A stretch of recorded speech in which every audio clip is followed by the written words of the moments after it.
পানির যে স্রোত আসলে দর্শক আমি আপনাদেরকে আসলে ভিডিওতে কতটুকু বোঝাতে পারবো জানি না, কিন্তু দেখতে পাচ্ছেন যে সেই উথাল পাতাল পানির ভিতরে মানুষ কি ভয়াবহভাবে আসছে এবং তাদের যে পরিবার পরিজন নিয়ে কি কষ্ট করে দেখতে পাচ্ছেন যাচ্ছে সেই সেই বাড়িতে, প্রিয়জনের খোঁজে অনেকে খুঁজছে তাদের প্রিয়জন।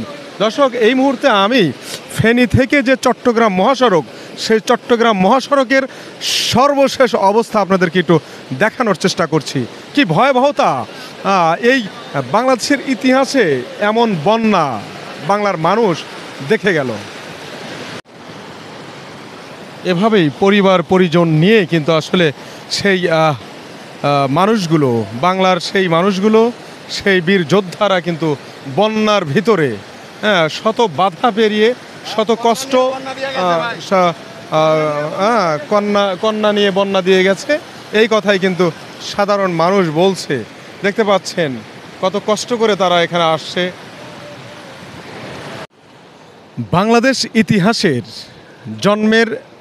বাংলাদেশ জন্মের পর এরকম একটা ঐতিহাসিক বন্যা দেখলো, যে ভয়াবহ বন্যা এখনও পর্যন্ত কিন্তু বাংলার মানুষ দেখেনি।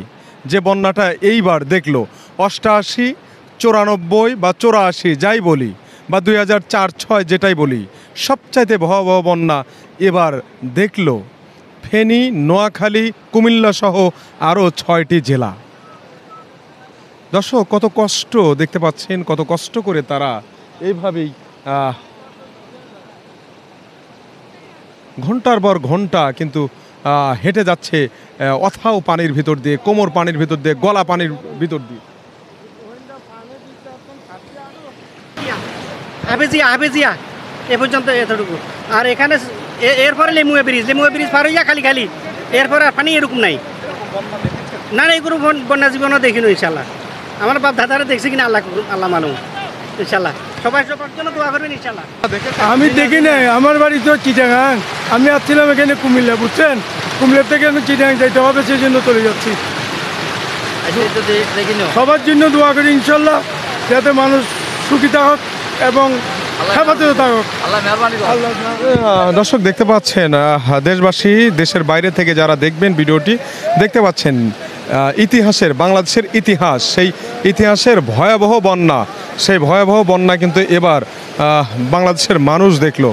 এই যে দুঃখ, এই দুর্দশা, এই দুঃখ দুর্দশা আসলে শেষ হবার না।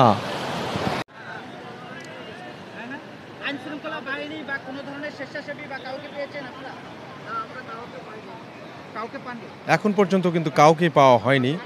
দেখতে পাচ্ছেন 20 কিলো এরকম পানির ভিতরে